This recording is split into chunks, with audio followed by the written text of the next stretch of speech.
Good evening and salutations, my Days of Our Lives fans. So, Chanel goes over Paulina's place to tell her mom about the fight that they wound up having.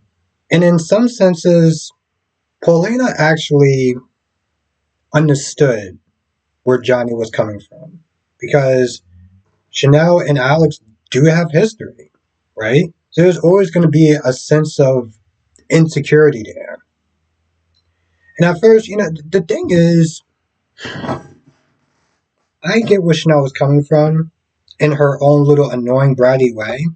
She was like, he did sit there and ask me to come on here and do this job, which exactly what it is. It's just a job and nothing more. Um, and she feels insulted that he doesn't trust her, and I get that part. But I think that she should probably have a little bit more understanding towards his feelings. And Johnny's not there having a nightmare, which I'm not gonna lie was kind of laughable. Like he's directing this whole lovemaking scene, and then he says cut, and they keep going. He's like, "I said stop, stop. I'm the director, and I said stop." And I'm just like, first of all, you shouldn't sit there and say I said stop because you're director. You should have been like, I said stop because I'm your goddamn husband. But like, he wakes up in this cold sweat. He comes over, he comes over to Paulina's place and he apologizes. And at first, Chanel does act like a brat about it, right? Like, yeah, Johnny was not there being an ass, but Chanel was also being kind of a brat. And like, even a couple of times, Paulina had to like just listen to him, like, hear him out or whatever. And in the end, um, they want to patching things up or whatever. He's like, listen, I trust you, just do your thing, and I'm just gonna sit there and watch you shine. So eventually, Chanel and Johnny go down there to also talk to Kate about changing the love scene. Now, Alex was with Stephanie, and Stephanie got the news about. Well, at first he was sitting there asking advice on how to talk to Kate about changing the love scene. I'm just like, why do you need to get her advice about simply saying that I don't think it's good from story wise line or whatever, that they just rush a lovemaking scene if you want the audience to sit there and wait and build up anticipation. Anyway, he asked her for her help. She gets news about the whole Everett thing and she's crying and everything. And like, honestly, to tell you the truth, I'm like, I'm not trying to sound like a dick or anything like that, but like, can we just start to kind of move past that? Like,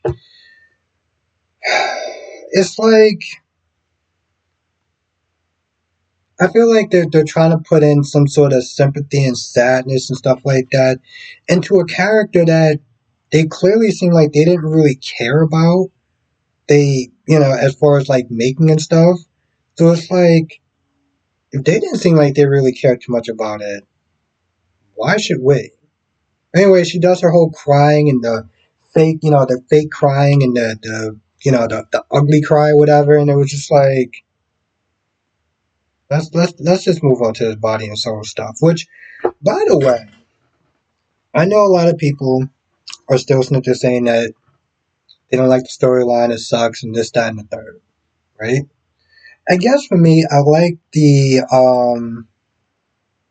I guess subtle nods or whatever. You got Hattie and you got Bonnie, right? And they're acting like divas, right? They're acting very childish. And in a sense, it's kind of laughable to sit there and see two women that are like in their 50s kind of bickering like they're 16-year-old little girls and romance that they're trying to like break them up and everything. And I guess the reason why I kind of like it is because it's not really that far off from what probably used to happen, and then probably a sense kind of still does happen sometimes in these soap operas. I mean, how many actors worked with other actors that they didn't like, that they bickered with on screen and off screen or whatever, and just kind of had to sit there and just grit their teeth and do it. And you'll probably sit there and hear stories about it. Like back in the day when they didn't have internet or whatever, it just kind of spread it word of mouth. Now we could sit there and look at, let's say, soap dirt or something, or Fiend Tremaine, and he'll sit there and give you the gossip and the scoops and stuff like that about this, whatever crazy stuff that wound up happening. But by the way, I will just sit there and say for my General Hospital fans, there is a video called "Spilling the Tea." Members only, and there's a reason why it's called "Spilling the Tea." That wasn't just so much of a plug, but like that's the type of stuff that does sometimes happens. So while that stuff is happening with and Roman's like pub and stuff, you got Alex and they're trying to talk to Kate, which she got no time and she got no patience, and she seems like she's just dead set on like, nope, we're not going to change it. So he's not there trying to talk to her. Chanel comes in there. Chanel starts acting all bratty again, like, oh, well, you said you was going to sit there and wait for me. And it's like, it's not relaxed. Like, it's not really that big of a deal. Like, anyway, she also sits there and tries to change, tries to talk to her and stuff, to change the scene. And it's still a no go.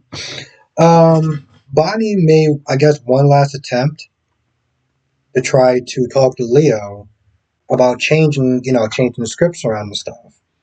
And he was like, I'm not doing it. I can't do it. Abe told me not to do it, and it's just a no go. So, listen, I appreciate your passion for the character and everything, but yeah, you can sit pretty much long story short, take it out with Abe and Kate.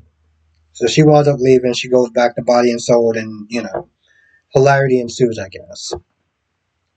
There's a point where Abe is sitting there talking to Kate, and he's sitting there talking about what Hattie said as far as the ultimatum.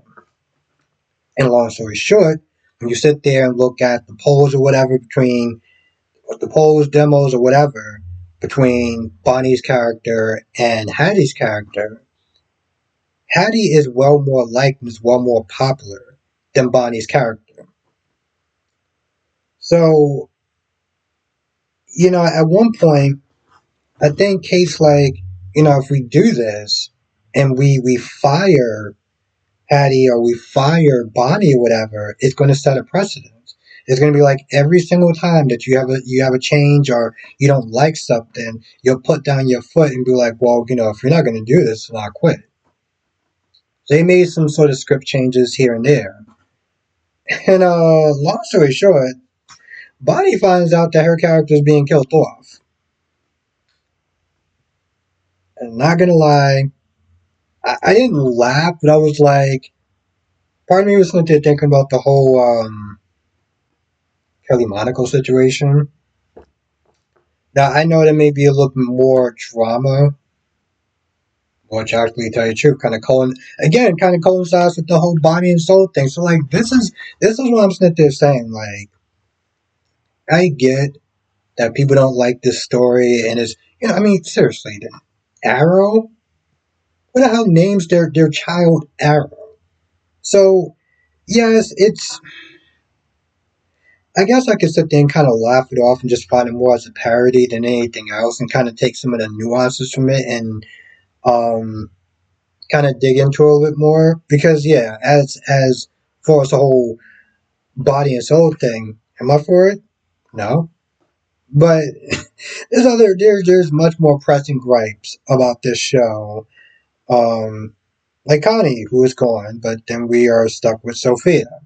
So compare that to Body and Soul. I'll take Body and Soul 5 days a week at this point. Also, Stephanie came over Pauline's place with some assignments that Paulina, gave to her, which apparently are like really late, like weeks late. I don't know. She was like interviewing like candidates for something. Um, but she was like, listen, there's been stuff going on. The whole Everett stuff apparently like really turned the world upside down. Which again is just trying to add value to a character that I felt like didn't really bring a lot of value to the show. But whatever. Um,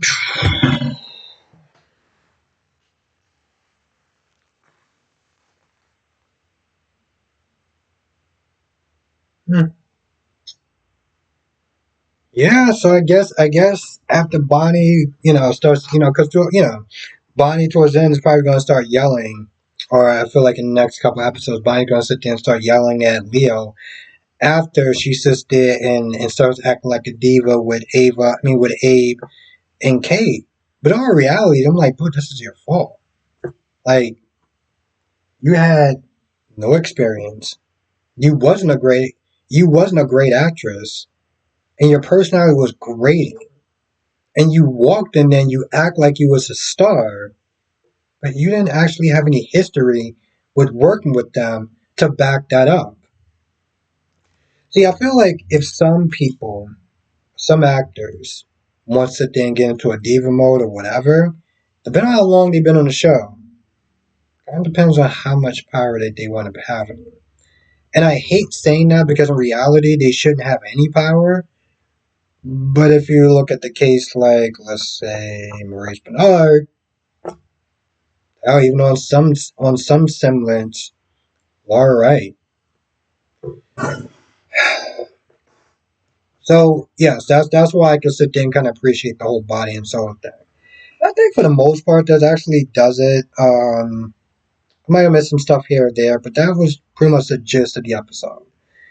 If I missed anything, write in the comment section below. I'll come to the live stream tonight, 8 p.m. Eastern, 5 p.m. Pacific. We'll talk about all the shows. General Hospital, Days of Our Lives, Born and Beautiful, Young and Restless. With that being said, I'm going to go. I'll see you in the next video.